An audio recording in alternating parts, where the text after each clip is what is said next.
ఏడుకొండలవాడ వెంకటరమణ గోవింద గోవింద ఆపద ముక్కులవాడ అనాథరక్షక గోవింద గోవింద వెంకటేశ పాహి మాం శ్రీనివాస రక్షణ. ఈరోజు మనం కర్మ సిద్ధాంతం అంటే ఏమిటో సంక్షిప్తంగా తేలికైన మాటల్లో తెలుసుకుందాం. సాధారణంగా ఇంట్లో పెద్దవాళ్ళు ఏదైనా అనుకోని ఇబ్బంది కలిగినప్పుడు లేదా కష్టం వచ్చినప్పుడు అంతా నా కర్మ అని తలకొట్టుకోవటం మనం చూస్తుంటాం. అసలు ఏమిటి కర్మ? ఈ కర్మల గురించి చెప్పే కర్మ సిద్ధాంతం అసలు స్వరూపం ఏమిటి మొదలైన విషయాలని ఈ రోజున మనం తెలుసుకుందాం. అయితే కర్మ సిద్ధాంతం వేరు, కర్మ యోగం వేరు. మనం చేసే కర్మల తాలూకు ఫలితం ఏ విధంగా నిక్షిప్తమై ఉంటుందో ఆ కర్మల ఫలితాలని ఎలా అనుభవిస్తామో చెప్పేదే ఈ కర్మ సిద్ధాంతం. అసలు మానవుడు అసలు కర్మలు ఎందుకు చేయాలి, ఏ విధంగా కర్మలు చేస్తే తన పాప పుణ్యాలు అంటవో చెప్పేదే కర్మయోగం. మనం ఇప్పుడు ఈ కర్మ సిద్ధాంతం గురించి ప్రత్యేకంగా తెలుసుకుందాం. ఈరోజు మాత్రం కర్మ సిద్ధాంతం అంటే ఏమిటో సంగ్రహంగా చెప్పుకుందాం. పుట్టినప్పటి నుండి మరణించే వరకు మనమంతా ఏదో ఒక కర్మ చేస్తూనే ఉంటాము. నుంచోవడం, కూర్చోవడం, తినటం, మాట్లాడడం, రాయడం, తిట్టడం, కొట్టడం, ఉద్యోగం చేయడం, వ్యాపారం చేయడం, కుటుంబాన్ని పోషించడం, అవతల వారిని మోసం చేయడం, అవసరమున్నోడు సహాయం చేయడం, ఇలా మొదలన్నీ కర్మలే. అలా చేసినటువంటి ప్రతి కర్మకు అది మంచిదైనా సరే చెడ్డదైనా సరే ఒక ఫలితం అంటూ ఉంటుంది. ఇక్కడ గుర్తుంచుకోవాల్సింది ఏమిటంటే ముఖ్యమైన విషయం, కర్మలు ఎలా చేయాలనేది పూర్తిగా మన చేతుల్లోనే ఉంది. మనం చేసే ఈ కర్మలకి ఎలాంటి ఫలితం ఇవ్వాలో అలాంటి ఫలితం ఇవ్వడం మాత్రమే భగవంతుడు చేసే పని. కర్మ పునఃప్రదాత, ఆ కారణంగానే అంటుంటాం మనం. అందువల్ల మనకి ఏదైనా చెడు జరిగినప్పుడు, కష్టం వచ్చినప్పుడు దేవుడా ఎందుకు ఇలా చేశావు అని భగవంతుణ్ణి ప్రశ్నించడానికి లేదు. అదంతా మనం చేసుకున్నదే. మనం చేసేటువంటి కర్మల ఫలితంగానే ఆ విధమైన స్థితి మనకి ఎదురవుతుంటుంది. అయితే అదంతా కేవలం ఈ జన్మలో చేసినటువంటి కర్మ ఫలితమే కాకపోవచ్చు. అనేక జన్మలు ఎత్తి ఉండి ప్రస్తుతం ఉన్న జన్మలకు వచ్చాము. క్రితం జన్మలో మనం చేసిన కర్మల ఫలితాన్ని ఈ జన్మలో చేసిన కర్మ ఫలితాన్ని కూడా అనుభవించక తప్పదు. ఇక్కడ 3 రకాలైన కర్మ ఫలితాలు ఉంటాయి, వాటిని చెప్పుకోవాలి. ఒకటి సంచిత కర్మ.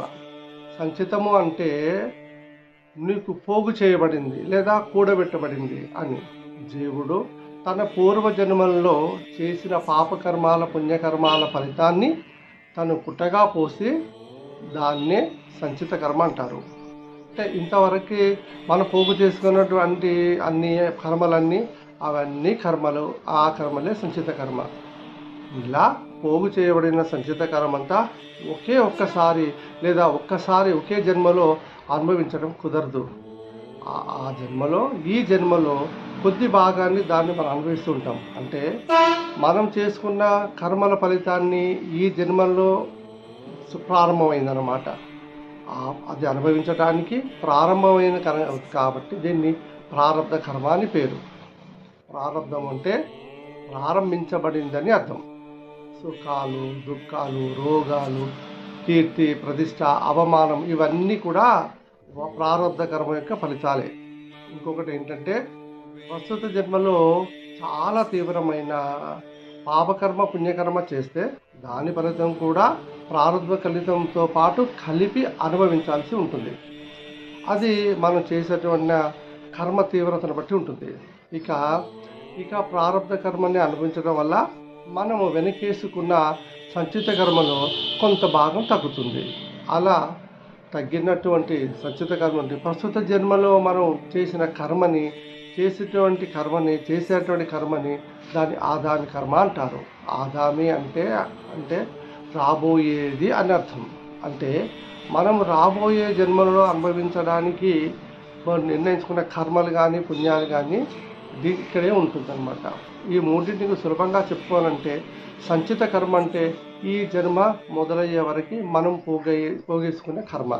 ప్రారంభ కర్మ అంటే ఈ జన్మలో అనుభవిస్తున్న కర్మ. ఆగామి కర్మ అంటే మరో జన్మల్లో అనుభవించడానికి పోగుపడించే కర్మలు అన్నమాట. విశేషం ఏంటంటే జ్ఞానం సిద్ధించిన వారికి అంతవరకు పోగుపడిన సంచిత కర్మ అంతా పూర్తిగా నశించిపోతుంది. అలానే జ్ఞానం కలిగిన వారు చేసినటువంటి పుణ్యపాపాలన్నీ అంటే వాటి జ్ఞానికి అంటాం కదా, అలాగంటే దాన్ని ఆగామ కర్మ అంటే రాబోయే కర్మ అంటూ ఏది ఉండదు. కానీ వెనుకటి కర్మ ఫలితాన్ని ఈ జన్మలో ఇవ్వడానికి మొదలైన ప్రారంధ కర్మ మాత్రం ఆ ఫలితాన్ని పూర్తయితేనే కానీ మనని విడిచిపెట్టదు. అందువల్ల ప్రారంధ కర్మని మాత్రం ఎంతటి వారైనా సరే అనుభవించక తప్పదు. అందుకే ఆత్మానంద స్వరూపుడైనటువంటి రమణ మహర్షి వారు దేవుడినిగా కొలిచే చంద్రశేఖర సరస్వతి గారు, కాళీమాత్ర అనుగ్రహాన్ని పొందిన రామకృష్ణ పరమహంస గారు, తన శంఖారావతను వధించిన గుండె భరత జాతిని మేలుకొల్పిన వివేకానందుడు మొదలైన కారణం జన్మలు కూడా వారందరి కూడా జ్ఞాన సంపన్నులు అయినప్పటికీ అనుభవించక తప్పని ప్రారంధ కర్మ ఫలితాన్ని వ్యాధుల వంటి రోగాల వంటి శరీరానికి తగులుతూనే ఉంటాయి. అయితే వారు బాధపడుతున్నట్టు కానీ సుఖపడుతున్నట్టు కానీ మనకి కనిపిస్తుంది. కానీ నిరంతరము ఆత్మానంద స్థితిలో ఉండే యోగులకి ఇవి ఏమీ పట్టవు. కాబట్టి వాళ్ళ శరీరాలు ఆ ప్రారంధ కర్మ ఫలితాన్ని అనుభవిస్తుంటే ఆత్మస్వరూపాన్ని ఎరిగిన వారు మాత్రం బ్రహ్మానంద స్థితిలోనే ఉంటారు. మహాపురుషులని మనం విశ్వసించి నివసించే వారందరూ కూడా కష్టాలంటూ కలిగాయని మనం సందేహానికి మనం అనుకుంటూ ఉంటాం. వాళ్ళు చాలా మంచి వాళ్ళు గొప్పవాళ్ళు, వాళ్ళకి ఎంతే కర్మలు జరిగాయి అని మనం అనుకుంటే మనం అలా అనుకుంటాము. కానీ ప్రారంధ కర్మని ఎవ్వరూ తప్పించుకోవడానికి వీలు పడదు. కానీ కర్మలు చేసేటప్పుడే ఆలోచించుకొని కర్మ చేసేటప్పుడే మీరు ఏం చేస్తున్నారని మనం చూస్తూ ఉన్నట్లయితే కొంతవరకు ఈ ప్రారంధ కర్మలు మనం దాటొచ్చు. అంటే భగవంతుడు మనకి ఏం చేశాడు, తెలివితేటలు ఇచ్చాడు. ఇప్పుడు ఈ ప్లేస్లో నడవకూడదు, ఇది ప్రమాదము అని తెలిసి కూడా నువ్వు నడిస్తే అది నీ కర్మే అవుతుంది, కానీ భగవంతుడు చేసేది కాదు కదా. అందుకే మనము కర్మని అంటే ప్రారంభ కర్మని ముఖ్యంగా మనం పరిగణలోకి తీసుకొని కర్మ చేయకుండా ఉండాలి. ఎప్పటికప్పుడు మనం ఒకవేళ కర్మలు ఉన్నట్లయితే మనం చేసే పుణ్యకార్యాలతో ఆ కర్మలు పోతూ ఉంటాయి. ఇదే కర్మ సిద్ధాంతం. జై శ్రీమన్నారాయణ.